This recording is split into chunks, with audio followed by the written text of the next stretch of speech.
and five-time world karate kickboxing champion Anthony Elmore, who is also Memphis' first independent 35mm theatrical filmmaker. I'm here today to give you a video. My video is titled Orange Mound Marker, White Supremacy, Racism, and the Jedi Mind Trick. I'm here to challenge the Jedi Mind Trick. You see, in 2013, a PBS documentary was written, produced, directed by Jay Killingsworth. The documentary was called A Community Called Orange Mound that premiered on PBS or WKNO in Memphis. On this video, you will see anthropologist Dr. Charles Williams, who also in 2013, he wrote the book African American Life and Culture in Orange Mound. Now, we are here to challenge white supremacy, racism of that historical marker, whereas Dr. Charles Williams has this marker on his book. And we're challenging this white supremacy, this racism, and we're here to challenge that even though we cannot compare to the knowledge of an anthropologist like Dr. Williams, however, we can say and we'll prove that Dr. Charles Williams is wrong and Jay Killingsworth is wrong in that they promoted white supremacy by naming E.E. Mitchum, the founder of Orange Mound, is number one, and number two, Dr. Charles Williams and Jay Killingsworth, they used the playbook of the white supremacist historian of the Sons of Confederate veteran Baron Dedrick. They used this as part of the documentary, and Dr. Williams used this. And we're here to challenge this assertion. Let's, first of all, listen to Dr. Charles Williams, and we're going to see some scenes of the movie called A Community Called Orange Mound. A short distance from Pigeon Roost Road, Dedrick built a rambling two-story house atop a small rise, which he surrounded with a thick grove of hedge trees. Deriving its name from the plant's large fruit, commonly referred to as the Osage orange, the plantation became known as Orange Mound. So let me go through a couple of slides here for you, just to kind of show you a few things. This plaque is right out here. Right up here at the community center. So you can read it and look at it. But what it says is that Orange Mound was developed as a Negro subdivision at the turn of the century, 1900, but really it was started in 1890, really before the turn of the century, really 1890. It formed within a plantation. Yes. Slaves. Orange Mound is named after this plant. It's called an Osage orange. An Osage orange. Well, some people call them horse apples. Y'all never seen them? Oh, yeah. Well, you may find one or two of them trees around here growing locally. They just be one. A couple of them down on South Parkway, right in that median. Used to be several of them there, and when in the summertime, after they gone, they'd drop their apples and they'd be all over everywhere. But they're really called horse apples, but the native name was Osage orange. Well, anyway, when Dedrick came, he found this place, Orange Mound, 5,000 acres. He wanted to build his home, and he built his home right there, right off of Airways, Treadvan. It was called Treadvan then, but off of Airways. I built my palatial estate, 2 stories. And going up to his house, he lined it up with these Osage orange bushes and trees. Here, we could have a sense of ownership. We could have a sense of viability. We could have a sense of community. We could have a sense of belonging. Property ownership has always been a tremendous value in American culture. Everywhere you look in the city where you find a lot of black people, they are living in houses that white people moved out of. One of the unique things about Orange Mound as you look at the entire country is that every one of these small houses in Orange Mound was built by black people forming a black community. Memphis began its greatest economic boom that lasted from the 1890s until the Great Depression began in 1929. So all of Meacham's real estate development takes place during a time all over South Memphis, which was the area that historically African Americans had been consigned to after emancipation. So he comes in and offers home ownership opportunity and a chance to build a community. E. Meacham, he only sold the lot. You know, he didn't build anything. So when he sold the lot, you had to come in and build it. So they gave not only provided opportunity for someone to own a house, but it also provided work for, you know, a carpenter, you know, a brick mason. You know, those people had jobs now because, you know, someone has come to buy a lot, now they need somebody to build it. And when you build this person's house, you found out, hey, I just made $50, I need $50 more, I can go buy this lot down the street and build my own house.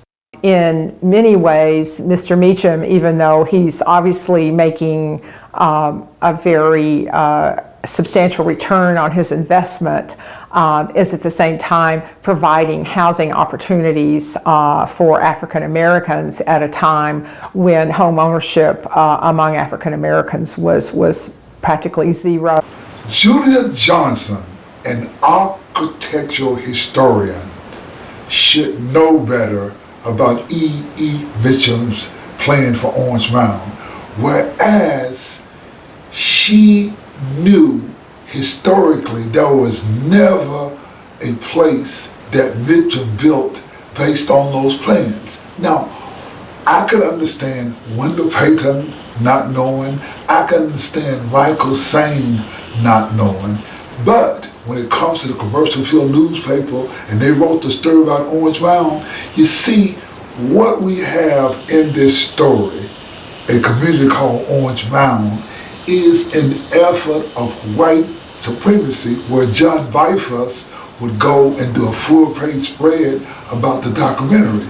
Now, one of the questions I have is I questioned, should an anthropologist like Dr. Charles Williams know better?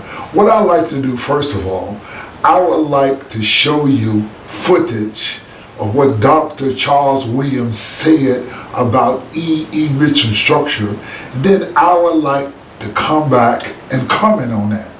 Let's first of all listen to Dr. Williams first, and we're going to come back and comment. Here's what it looked like. Here's what Meacham used to draw out his plan.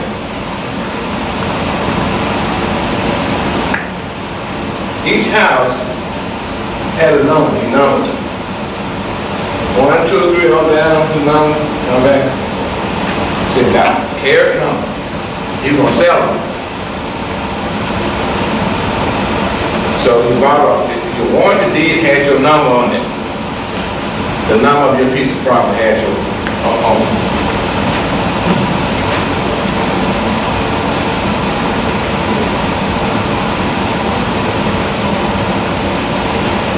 This is kind of how it kind of looked. Now, as I try to tell my students, and anthropology, Benny, is you see a community and how, in terms of its proximity, its spatial dimensions, it is contracted for older people. Before I comment on Dr. Charles Williams, again, this video is called Orange Mound Sign, White Supremacy, Racism, a Jedi mind trick. See, what you must understand is the Jedi mind trick. Now, to explain, I want you to look here. You see, what you see is institutional racism, whereas you see a image of a PBS special called A Community Called Orange Mound. Within this image, you see white supremacy, racism, and black on black racism of such. Let me explain what I mean. You see, in the image, what you see first and foremost, you see the Orange Mound historical marker. You see, but there is an African proverb that says, quote, "If lions were historians, hunters would no longer be heroes." And what that means is, we as African Americans must tell our own story. You see, what the PBS story, A Community Called Orange Mound, does, it is a white narrative. Now, what this white narrative does is it shows what? A historical marker to give it credibility. It shows you what? Shotgun houses.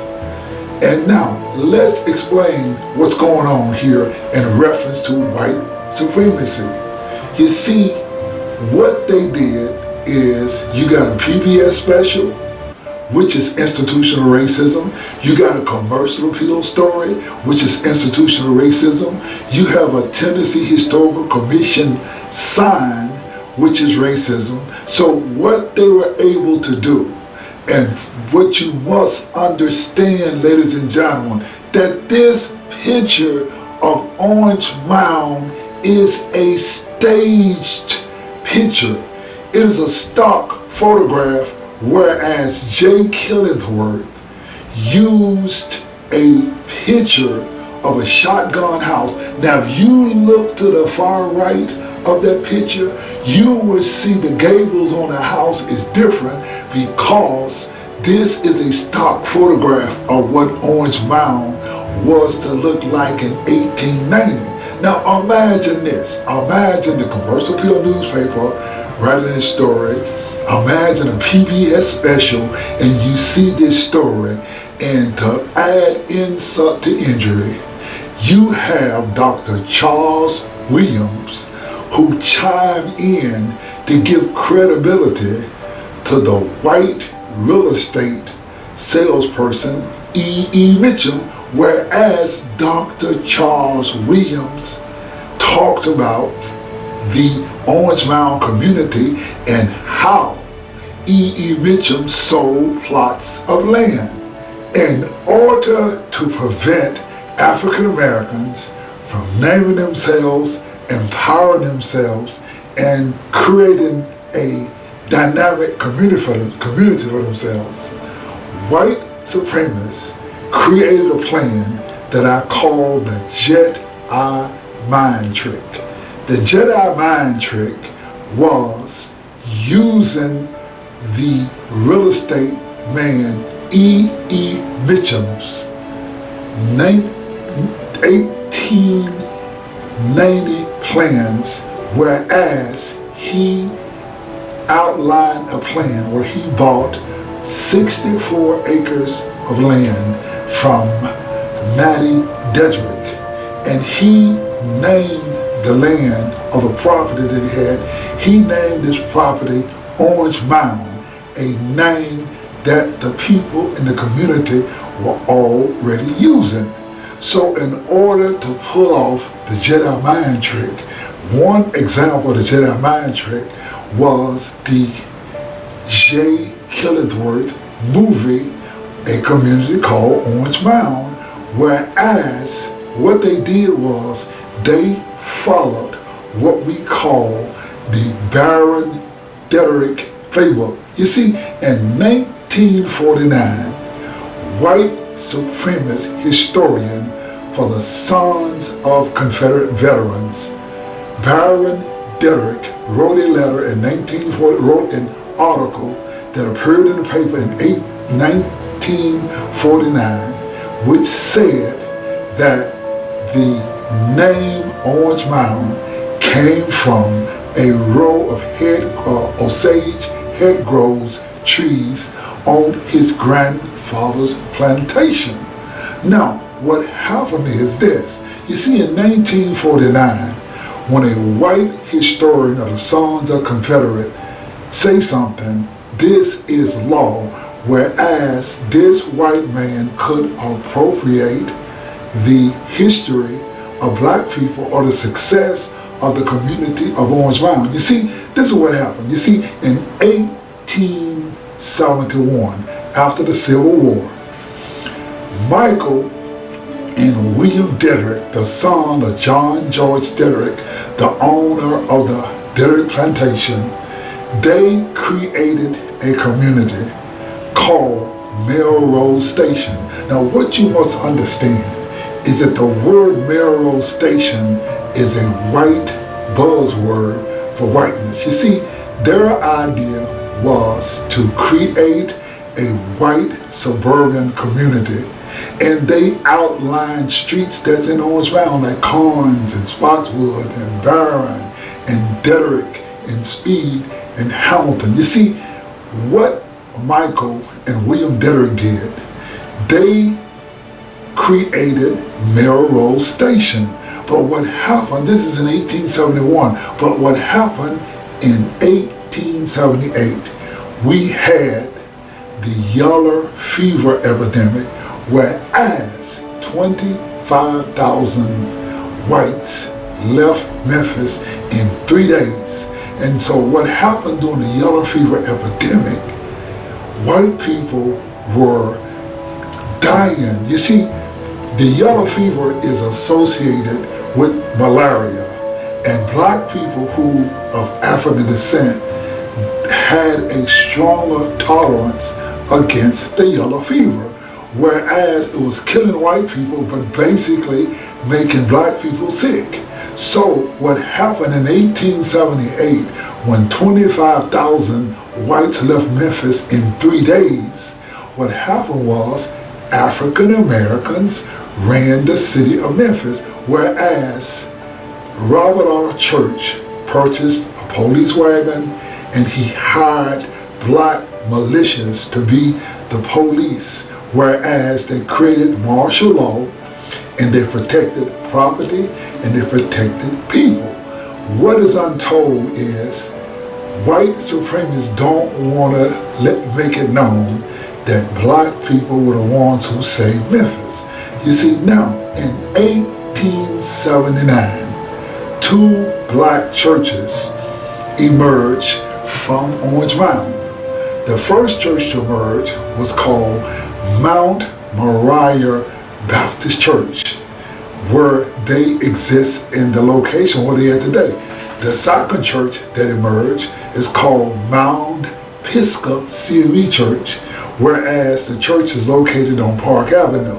Now, this is what happened. These churches started in 1879, which is the foundation for Orange Mound and the birth of Orange Mound, whereas in 1883, Mount Moriah Baptist Church purchased the land where the church sits at to this very day at Carnes and Boston. Now, this is what's unknown and this is what is untold.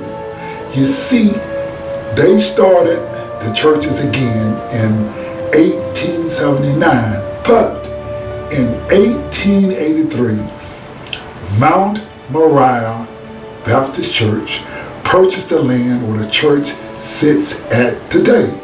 Now, what happened was, in 1890, E.E. Mitchum purchased land from Matty Dedrick, and his idea was to sell plots of land.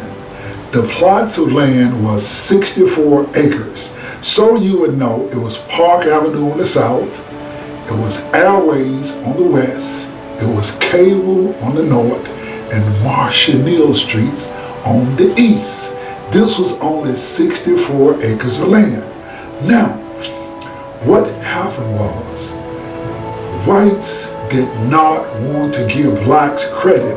You see, Michael and William Dedrick was unsuccessful in creating the neighborhood that they had put together, and it was called Melrose Station. But what happened was, because whites had died, African Americans were dominant in Shelby County, and African Americans built houses. They moved in Shelby County because one of the things that's not mentioned, you see, in 1886, what happened was, there's a racetrack right across the street from Orange Mound, which we call the fairgrounds. But in 1851, during times of slavery, Henry Montgomery of the Memphis Jockey Club, they bought acres of land from the Dedrick Plantation that they started in 1851, and they call it Montgomery Racetrack. Now, this is in 1851, after the Civil War that took place. In 1846, Montgomery Racetrack started back. Now, what you must understand, or what's unknown and untold, that in America, the original jockeys were black riders. The original horse trainers were black riders. Now, what you must understand is that what we had in Memphis was the Tennessee Derby. The Tennessee Derby rivaled the Kentucky Derby, whereas you had black riders, black trainers, you had Montgomery Park that opened up in 1886. Now, prior to that, you had what? Mount Moriah Baptist Church that opened the land that they have now in 1883.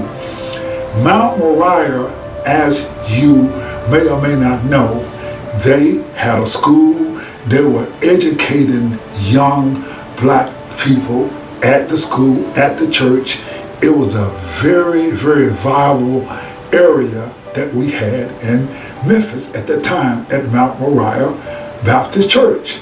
Now, in 1890, E.E. Mitchum had plans. He registered plans with the state of Tennessee, and he took the name that the African Americans named themselves. He took the name Orange Mound, and he created on paper a community called Orange Mound. Now, what happened was this. You see, also in 1890, a phenomenal thing happened. You see, the Shelby County government established the first school in Orange Mound at the corner of Spotswood and Boston. Now, Spotswood and Boston is located directly behind Mount Moriah Baptist Church. You see, the beginning of Orange Mound, or the viability of Orange Mound, started at Mount Moriah Baptist Church. However, in order to appropriate the credit and the dignity and the empowerment of a black community, what whites did, whites created the E.E. Mitchum myth, or what I call the Jedi mind trick, whereas, number one, they created the film. The film was called The Community Called Orange Mound, whereas the producer of the movie, Jay Killingsworth, and his wife, Amy Killingsworth, who was a history teacher in Memphis City schools, they created this documentary, but what they did was they used white supremacy, because what they did was they credited E.E. Mitchum for starting Orange Mound. In order to pull this off, they used black narrators, And they also use Dr. Charles Williams to comment in the movie. And Dr. Charles Williams also in 2013, he published a book called African American Life and Culture in Orange Mound, a case study from 1890 to 1980. In this book that Dr. Williams published, Dr. Williams used the Jedi mind trick, or he used the symbol or the historical marker. You see, what they did was they used historical marker as a means of white supremacy, whereas they used this to rob African Americans out of creating Orange Mound. Whereas, you see, in 1949, Baron Dedrick wrote the article, and the article said that the name Orange Mound comes from a row of Osage orange trees on his grandfather's plantation, whereas they took their cues from Baron Dedrick, the sons of Confederate veterans. And so in order to pull this off, Dr. Charles Williams, he used his function and authority as an anthropologist to advocate the idea of E. Mitchell. Now, let's get one thing straight, that about what Dr. Charles Williams did, or what he advocated, or what everybody advocated, including the Commercial Appeal newspaper. Now, what you must understand is this.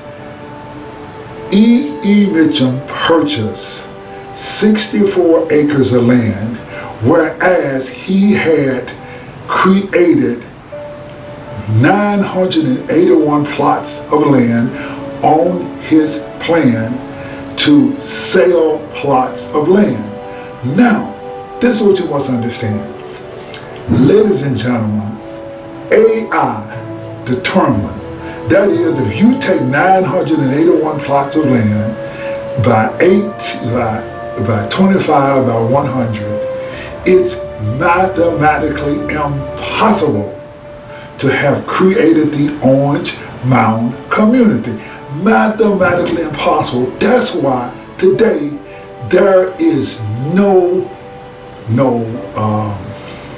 tax records, there are no pictures, there's no any kind of record that E. Mitchell's Orange Mound ever manifests, because it did not exist. It was mathematically impossible for that to happen. But what whites did, see, whites want to sell African Americans on the idea of shotgun houses. But the reality of the world, there is no community in all of America of shotgun houses. Even in Orange Mound, they did not have all the houses shotgun. It was a mixed bag of houses, but they were all not shotgun houses. But when you take a movie, you take the Commercial Appeal, and you take Dr. Charles Williams, who is advocating this, then what you were able to do, and what they were able to do, was create a Jedi mind trick, whereas they were able to rob and appropriate the fact that African Americans started in 1879 with 2 black churches. They are the founders of the Orange Mound community. I am Anthony F. Elmore, writer, producer, director of the first independent theatrical film in Memphis film history, and I am the first person in Memphis film history to write, produce, via film, BlackMemphisHistory.com. I'm the first person to chronicle Black Memphis history. I am Anthony F. Elmore. Thank you very much.